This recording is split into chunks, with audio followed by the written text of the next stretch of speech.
नमस्कार दोस्तों, स्वागत है आपका। इकोनॉमिक सर्वे राजस्थान का ये हम पढ़ रहे हैं और आज की क्लास में भी कुछ इम्पोर्टेंट मैटर जो है वो रहेगा। राजस्थान में कृषि विभाग द्वारा संचालित प्रमुख योजनाएं। तो कृषि विभाग की जो योजनाएं हैं उसमें यानी एग्रीकल्चर से जुड़े हुए डाटा हम देख रहे हैं। तो मुख्यमंत्री बीज स्वावलंबन योजना, तो बीज स्वावलंबन, स्व अवलंबन यानी खुद किसान उसके ऊपर निर्भर हो। तो योजना में क्या है उसके नाम में ही थोड़ा उसका छिपा हुआ रहता है।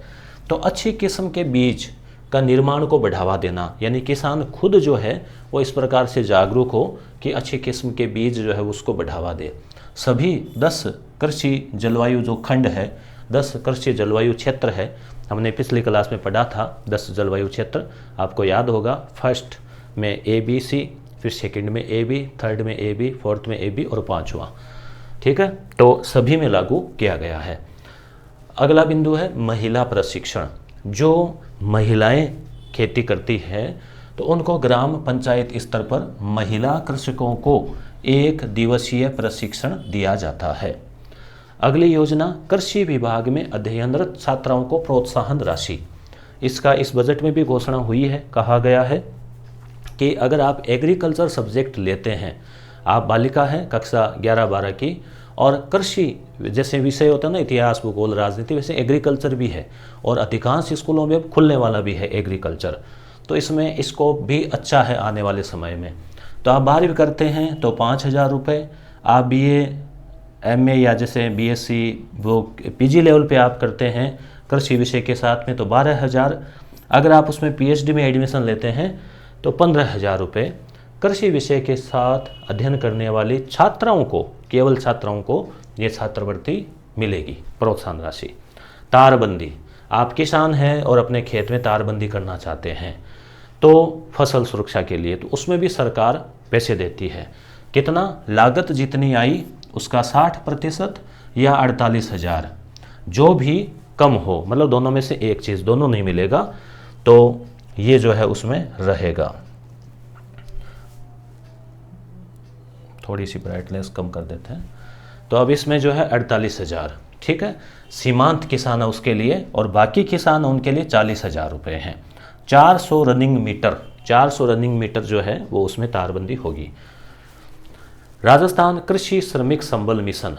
अब जैसे यहाँ से क्वेश्चन किस टाइप के बन सकते हैं, तो मुख्य परीक्षा के लिए भी ये महत्वपूर्ण है, RS के लिए, प्री के लिए भी उपयोगी है और अन्य परीक्षाओं के लिए भी उपयोगी है, ठीक है। तो कृषि श्रमिक जो है यानी भूमिहीन जो श्रमिक है जिनके पास में जमीन नहीं है, तो उनको अगर कृषि यंत्र आदि खरीद करते हैं तो 5,000 रुपये की सहायता जो है वो दी जाएगी।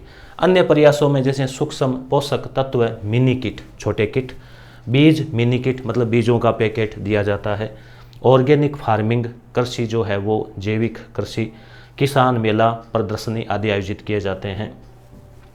कृषि फसलों की उत्पादकता, ये अलग से फैक्ट है, कितनी है, किलोग्राम प्रति हेक्टेयर, मतलब 1 हेक्टेयर भूमि में कितने किलो अन्न उगता है, ये राजस्थान की जो क्षमता है वो। तो अनाज तो है 2099, 1 हेक्टेयर में 2000 किलो अनाज उगता है, ये औसत क्षमता है। कपास जो है वो 558 किलोग्राम। कपास को वैसे गांठ के रूप में मापते हैं, गांठों के रूप में। तो इसमें क्या है, 170 किलो की एक गांठ जो है, जो एक पोटली जो है वो होती है। केंद्रीय राष्ट्रीय स्तर के कार्यक्रम एग्रीकल्चर से जुड़े हुए, राष्ट्रीय खाद्य सुरक्षा mission NFSM, national food security mission. केंद्रीयांश और राज्यांश वित्त पोषण का आप ध्यान रखना, अधिकांश जितनी भी योजनाएं हैं केंद्र सरकार की और राज्य सरकार की, उन सभी में जो आजकल लगभग 60-40 कर दिया है, 60% केंद्र सरकार का, 40% राज्य सरकार का। गेहूं और दलहन, इसमें जो है ये जो खाद्य सुरक्षा मिशन है ये 2007-08 से चल रहा है गेहूं और दलहन में। इसमें जैसे बीजों का वितरण, जैविक खाद, सूक्ष्म पोषक तत्व, सिंचाई, फव्वारा से, पंप से, ड्रिप से, जिप्सम का वितरण, पाइपलाइन की व्यवस्था आदि का सहयोग सरकार के द्वारा किया जाता है। साथ ही साथ कीट प्रबंधन, पौध संरक्षण, प्रशिक्षण किसानों का आदि भी व्यवस्था की जाती है। गेहूं जो है खाद्य सुरक्षा के तहत 14 जिलों में और दलहन जो है 33 जिलों में इसका वितरण किया जाता है। मोटा अनाज 5 जिलों में। राष्ट्रीय कृषि विस्तार एवं तकनीकी मिशन इसमें भी केंद्र और राज्य का 60-40 है। तो यहाँ से क्वेश्चन बन सकता है कि कितना योगदान केंद्र सरकार और कितना राज्य सरकार जो उसमें पैसा लगाती है, तो 60-40। कृषि विस्तार करना, नाम है ना कृषि का विस्तार, मतलब कृषि भूमि का विस्तार। और तकनीकी मिशन, कृषि भूमि का विस्तार भी हो सकता है और प्रति हेक्टेयर उत्पादकता में वृद्धि भी इसमें आती है। बीज और रोपण, कृषि यंत्रीकरण यानी कृषि में जो यंत्र वगैरह है, ट्रैक्टर, हल और नई नई चीज़ें। ई गवर्नेंस, ई गवर्नेंस यानी चीज़ों को ऑनलाइन करना ज़्यादा से ज़्यादा। जैसे अब कृषि मंडी में वहाँ जाते हैं, अनाज बेचते हैं किसान, तो कई बार लाइन में लगना पड़ता है। जब बम पर पैदावार होती है, पर्चियाँ कटती है, सिफारिश भी लगती है। अब ऑनलाइन हो गया है, ऑनलाइन में आप अपना रजिस्ट्रेशन करवा दो, नंबर आएगा, या फिर आप ऑनलाइन ही बेच दो। ई नाम पोर्टल हम देखेंगे आगे। तो चीज़ें दिनों दिन ई गवर्नेंस से पारदर्शी हो रही है। राष्ट्रीय टिकाऊ खेती मिशन, टिकाऊ खेती में क्या है, यानी स्थायी खेती। टिकाऊ चीज़ का मतलब जो थोड़ा लंबे समय टिक के रहे कोई चीज़। तो 60-40 है, इसमें भी राष्ट्रीय नाम आ रहा है, तो 60-40 आप ध्यान में रखना। इसके अंतर्गत 4 सब मिशन है। एक तो वर्षा आधारित जो क्षेत्र है उसका विकास करना टिकाऊ खेती में। एक मृदा स्वास्थ्य जो है, मिट्टी जो है उसमें कैसे कैसे पोषक तत्व है उसके अनुसार खेती करना।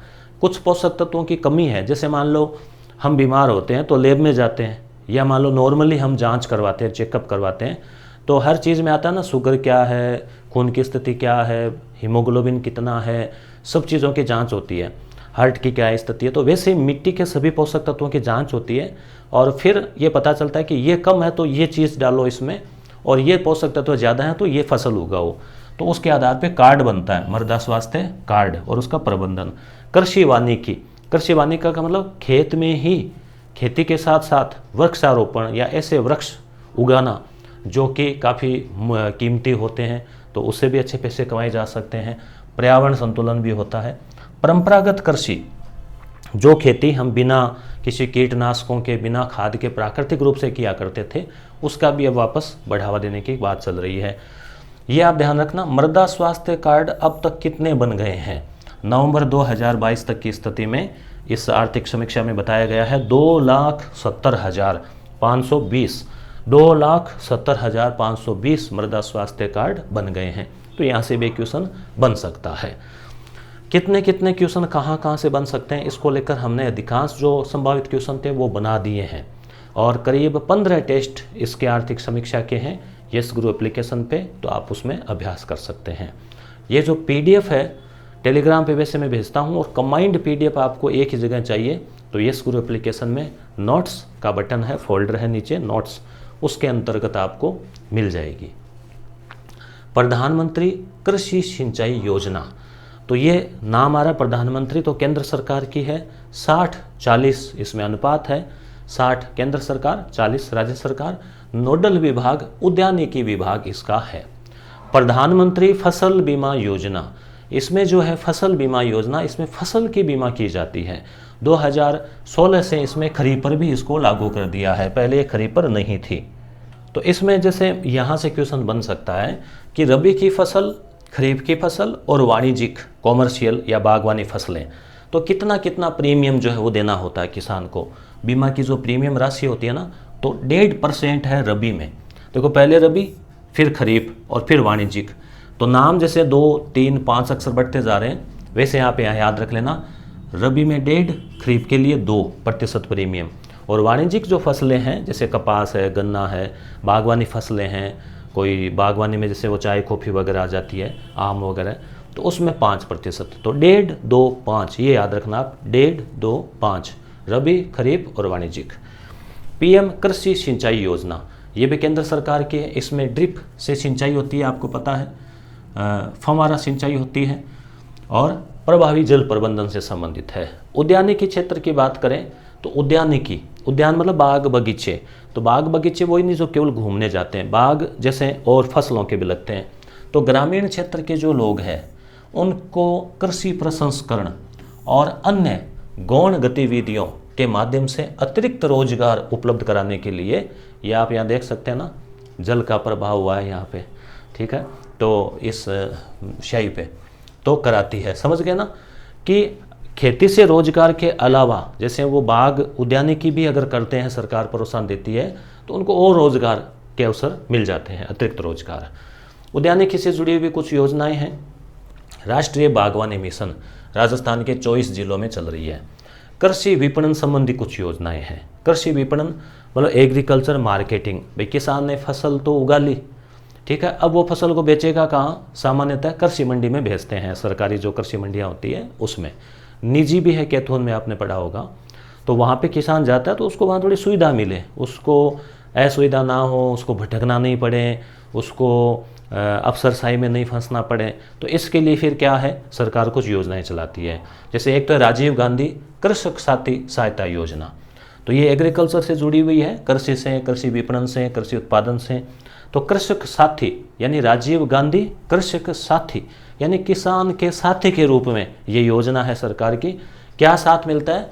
कृषि विपणन और कृषि कार्यों के दौरान, भाई जैसे खेती कर रहे हैं तब, या फिर कृषि मंडी में ले जा रहे हैं, कोई एक्सीडेंट हो गया भगवान ना करे तब, या फिर वहाँ पहुँचकर कोई बात हो गई, स्वास्थ्य खराब हो गया, तो दुर्घटना के मामले में कृषक है, खेतिहर मजदूर है, हमाल है, हमाल मेरे ख्याल से वो जो वहाँ जो रखते हैं बोरियों को इधर उधर, तो उनको वित्तीय सहायता दी जाती है इसमें। यह है कृषक साथी योजना।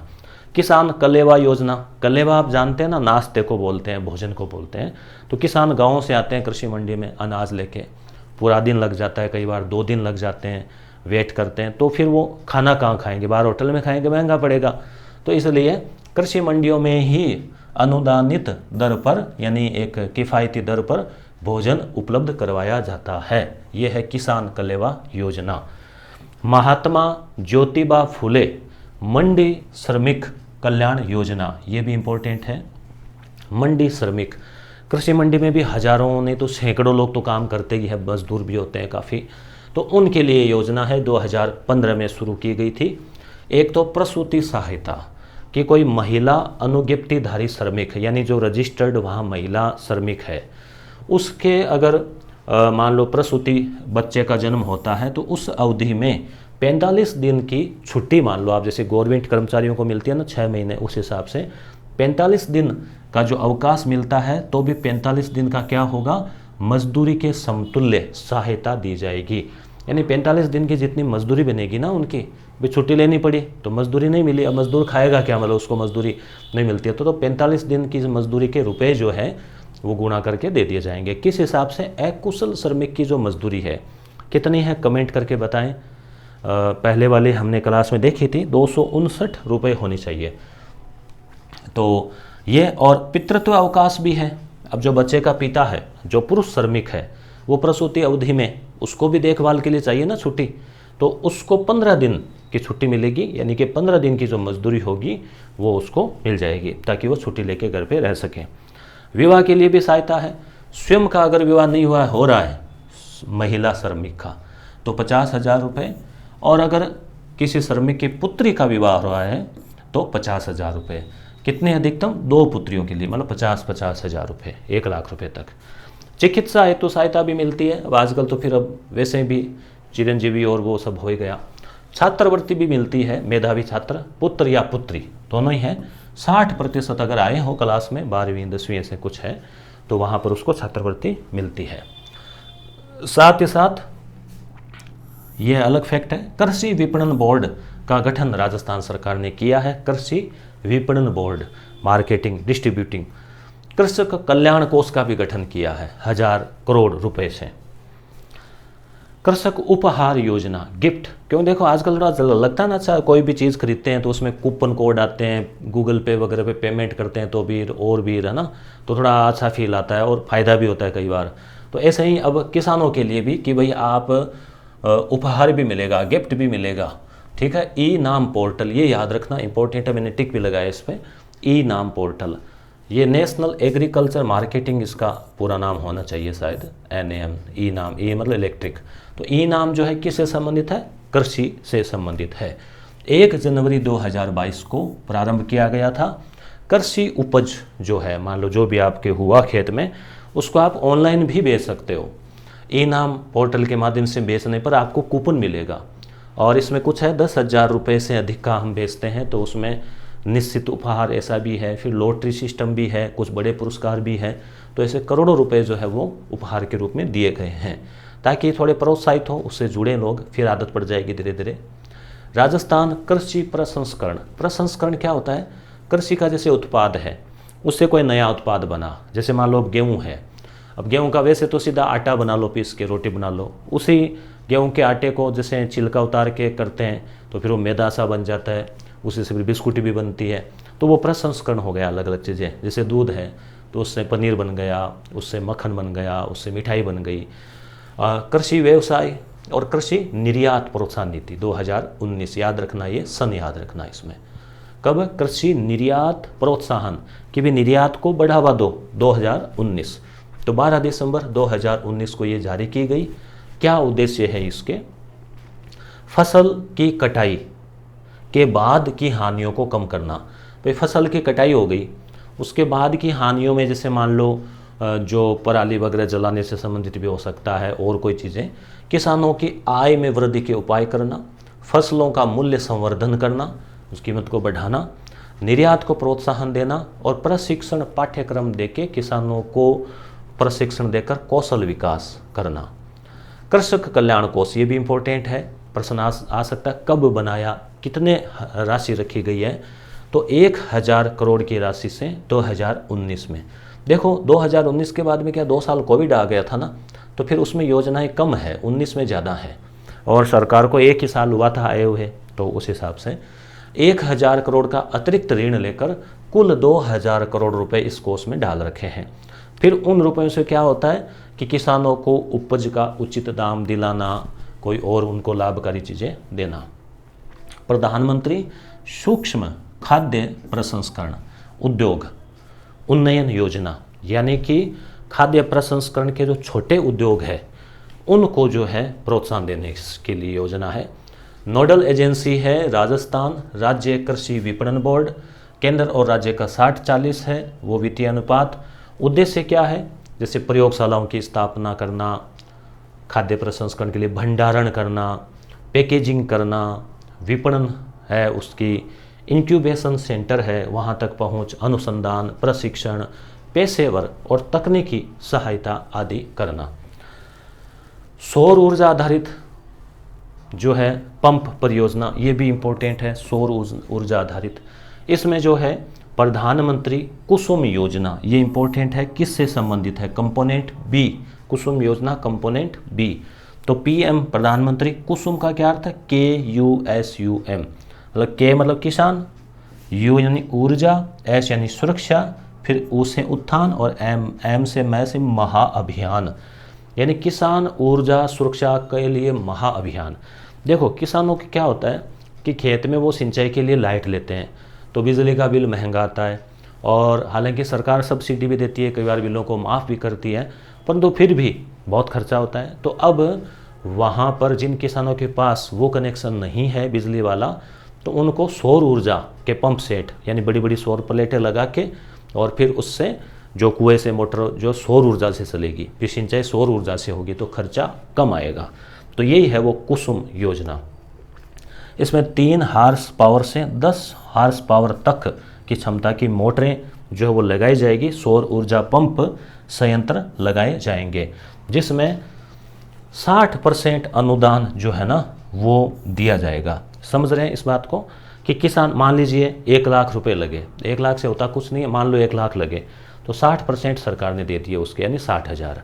अब वो 60,000 कौन दे रहा है? 60%। उस 60% अनुदान में, सब्सिडी में, केंद्र दे रहा है 30 और राज्य दे रहा है 30। यहाँ ये थोड़ा सा अलग है, इसमें ये अनुदान की बात है। वित्त की बात अगर किसी अधिकांश योजना में आती है तो 60-40 है। यहाँ अनुदान जो दिया जा रहा है वो 60% सरकार देगी, 40% किसान के लगेंगे, उस 60% में केंद्र राज्य का आधा था। तो मेरे ख्याल से आपके ये सब चीज़ें क्लियर जो है वो हो गई होगी। मिलते हैं अगली क्लास में, और निश्चित रूप से ये क्लासेज आपके लिए उपयोगी साबित होगी आगामी परीक्षाओं में।